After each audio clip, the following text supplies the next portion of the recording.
Who was the richest human being who ever lived? You already have a name in your head. Most people do, and most people have the same one, because the same list has been copied across the internet for 14 years. Here's the problem with that list.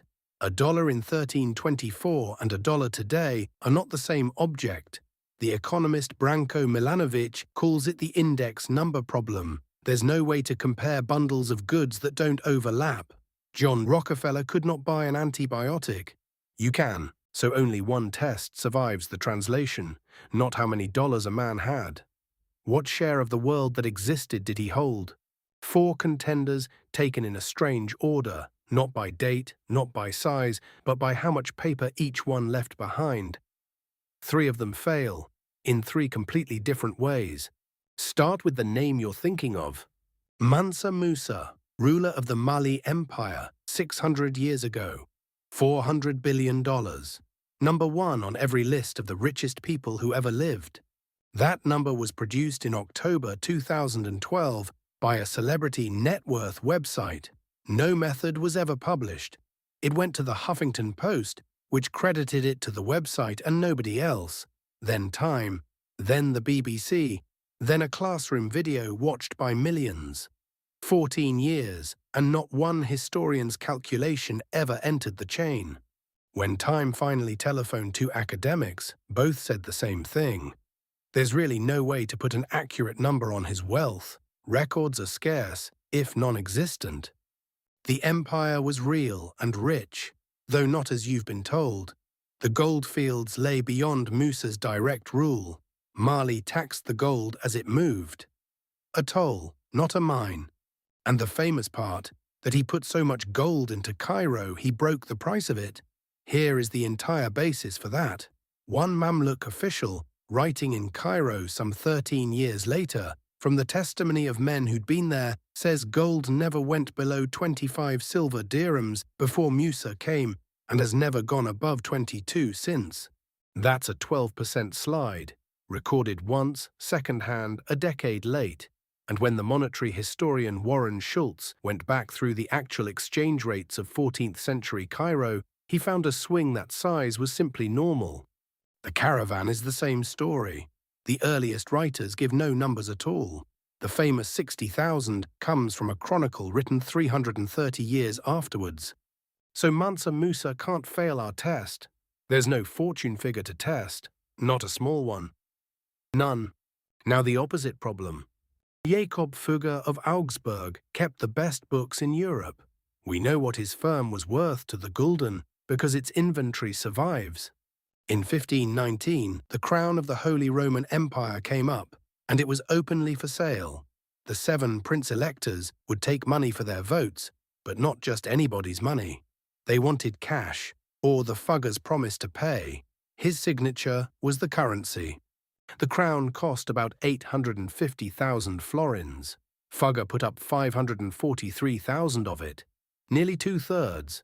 Most went to the electors and the men around them, though not all. A large share went to armies and to keeping allies loyal.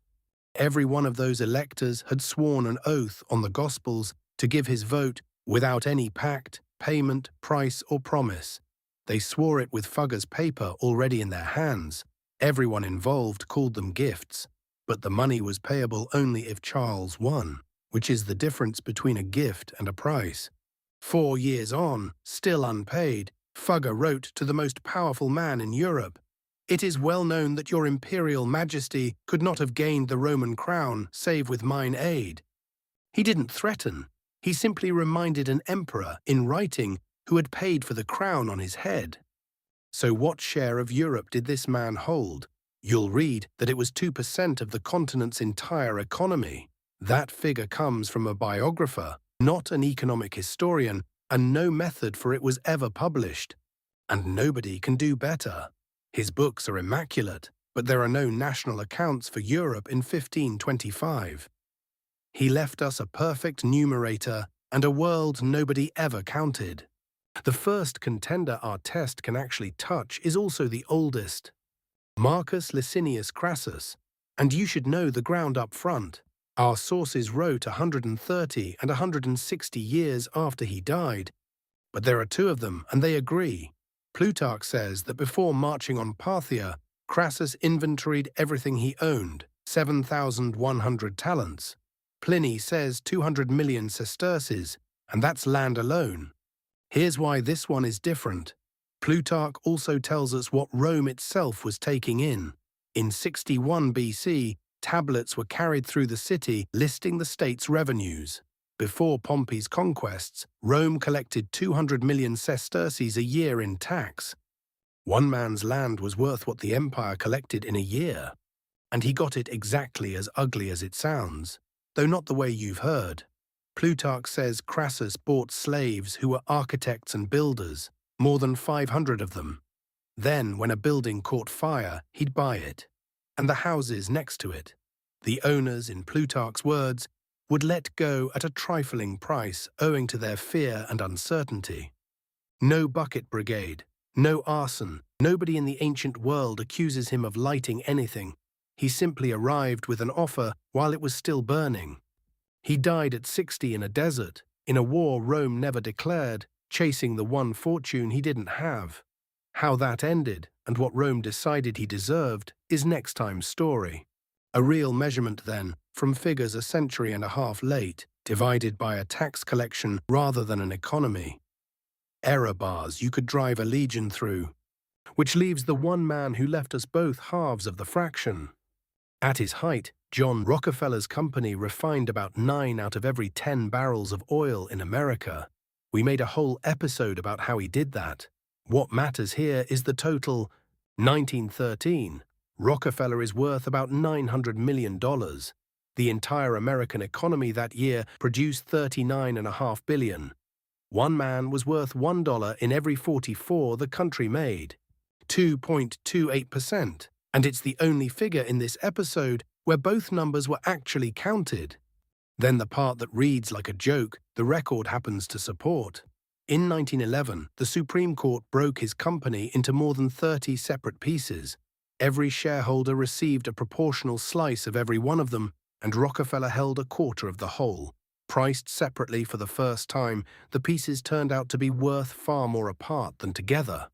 Within about 2 years, he was worth roughly 3 times what he'd been on the day he lost. The automobile arrived at the same moment and helped. But the one thing the breakup did not do was make him poorer. Now the sting, and it's aimed at this entire exercise. Take that 900 million and bring it forward to today. Adjust it by ordinary prices, and you get about 21 billion. Adjust it by wages, and it's 174. Adjust it by the size of the economy, and it's 700 billion. Same man, same money, same year. 21 billion, or 700 billion, and every one of those answers is defensible. So Rockefeller takes it, except that he doesn't quite run our test honestly, on figures dated the week this was made, and the largest measurable fortune in human history belongs to none of these men. Elon Musk is worth about 2.49% of everything the United States produces in a year. Rockefeller's peak was 2.28. And we're not going to crown him, not out of squeamishness, but because his number isn't finished. 2 organizations counting the same man on the same day in April were $132 billion apart. In June of 2026, he became the first person in history to be worth $1 trillion. 12 days later, he wasn't. One afternoon took $240 billion off him. The entire value of IBM gone between lunch and dinner. Rockefeller's 2.28% was pipelines, refineries, tank cars, things you could walk through. Musk's 2.49 is what somebody would pay for a share this afternoon. And that's the answer, though it isn't the one anybody wants. Every fortune this channel has ever put a number on got that number the same way. It ended, and then somebody counted. Musa's doesn't exist because nobody counted. Fugger's world was never counted. Crassus was counted late by strangers. Rockefeller is the answer because his fortune stopped, and it stopped somewhere we could see it. You cannot rank a fortune that's still running. Which is why the only honest way to tell the story of money is to wait for the fall. Hidden in this episode is a single gold coin, the same coin, once in each of these 4 worlds. Find all 4 and put the timestamps in the comments. And if these stories of fortunes made and lost are worth your time, subscribe. Next time, Rome's richest man kept 500 builders on his payroll and bought your house while it was still burning. This is Rags to Riches.